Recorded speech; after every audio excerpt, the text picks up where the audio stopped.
Eto na, Raiz Alim versus Casimiro.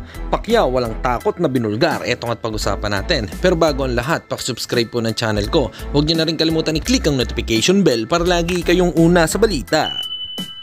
Pag-usapan niya po natin mga kaboxing. Ayon nga kay pambansang kamao Manny Pacquiao, binulgar nito sa interview sa kanya na willing siyang i-challenge itong si Terence Crawford at si Errol Spence Jr. Kahit pa ito ay may edad na, ay hindi talaga nakakaramdam ng takot. Kahit pa mas bata sa kanya ang dalawa. Dapat ganitong fighter yung mindset, hindi iisipin kung mas malakas or matatalo siya. Basta lalaban, hindi magiging cherry picker tulad ng iba dyan at concern sa record. Pa nga po ni Pacman kung lalabanan siya ni Crawford. Saang timbang, sagot niya ay sa 147 pounds division pa din. Errol Spence, that's your old weight division. What did you make of that fight? That fight, if there's a rematch, then same thing happened. But I'm willing to challenge to both of them. You're willing to challenge both of them? Yeah. Who is it? Terence Crawford, what weight would you want to fight at? 147. 147 still?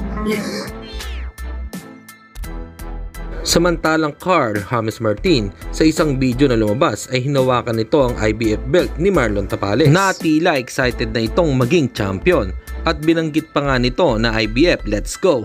Malapit-lapit na nga itong mapalaban kontra kay Sam Goodman.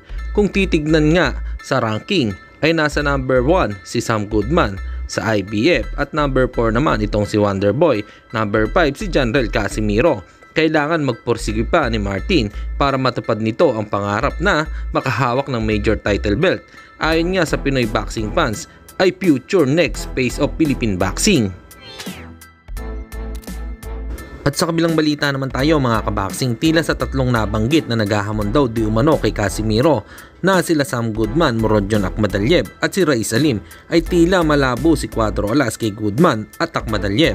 Dahil sa kakapasok lang na balita, balak lumaban ngayong December 15 sa lugar ni Sam Goodman sa Australia kontra sa unbeaten Chinese WBO rank number 14 si Xiong Lu, habang si Akhmadaliev naman ay lalaban ngayong December 16 sa Amerika kontra kay Kevin Gonzalez para sa title eliminator. Si Alim naman ay wala pa itong naka-schedule na laban, so malaki ang tsansa ni Alim versus Casimiro fight sa tatlong nabanggit. Ano po ang opinion nyo dito mga kaboxing? Comment lang po kayo sa ibaba. Hanggang dito na lang muna ang ating balita. Dito na lang ang aking boxing news report. Babu!